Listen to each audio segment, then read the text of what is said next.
Welcome to the virtual classroom at the St. Louis Kaplan-Feldman Holocaust Museum. Today, we're discussing the history of the Holocaust. So, what was the Holocaust? The Holocaust was the murder of 6 million European Jews by Nazi Germany and their collaborators between 1933 and 1945. The Holocaust was a systematic, state-sponsored attempt to annihilate an entire people based on racist ideology.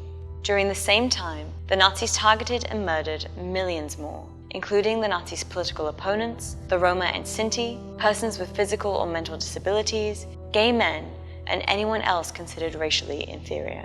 In the aftermath of World War I, many political and social factors contributed to the rise of the Nazi Party. The Nazi Party was an extremist political party. Adolf Hitler joined them in the 1920s and quickly rose through their ranks to become their leader. An important element of Nazi ideology was the belief that the white Aryan race, a mythical racial category, was superior, while other categories of people, including Jews, were considered racially inferior. The centuries-old charge of deicide, the false belief that Jews killed Jesus Christ, coupled with the 19th century pseudo-scientific racial theories, falsely labeled Jews as a particularly dangerous group, capable of tainting the so-called purity of Aryan race. Between 1933 and 1939, the Nazis passed hundreds of laws restricting Jewish life. One of those laws, the Nuremberg Laws, passed in 1935, did two major things. It defined who was Jewish, and it revoked citizenship from all Jews living in Nazi-occupied areas. Oppression by law escalated to violence in November of 1938 with Kristallnacht, also known as the Pogrom of November 9th and 10th, a state-sanctioned riot where Nazis destroyed Jewish homes, businesses, and synagogues, and arrested, beat, and killed Jewish people. Met with ever-increasing violence, Jews in Nazi Germany and other occupied countries tried every avenue of escape.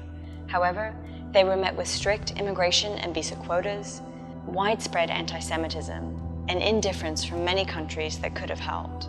Jews tried every avenue of escape, but were left with very few options.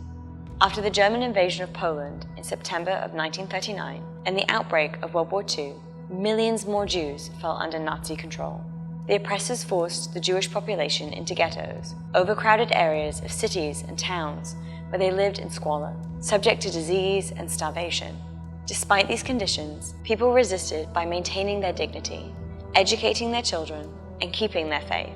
Some participated in armed resistance, including those of partisan groups or in the Warsaw Ghetto Uprising in 1943. Under the Nazis, there was an expansive network of concentration camps, ghettos, killing centers, and killing sites that spread across Europe. Einsatzgruppen, mobile killing squads, shot 1.5 million Jews. In concentration and labor camps, millions died from overwork, harsh treatment, disease, and starvation. Millions more were murdered in gas chambers at Auschwitz-Birkenau, or one of the other 5 Nazi killing centers, all located in Nazi-occupied Poland. The scope and the scale of the Holocaust is overwhelming. 6 million European Jews were murdered, and millions of others were persecuted and killed under the Nazis. One of those groups was the Roma and the Sinti, also known as Gypsies. This group was racially targeted, and hundreds of thousands of them were murdered during the Holocaust. Disabled individuals were victims of the T4 program, a so-called euthanasia policy that murdered tens of thousands. Gay men were also imprisoned, forced into labor, and murdered. Political dissidents, including communists, socialists, and trade unionists, were among the first to be targeted for their opposition to Nazi ideology.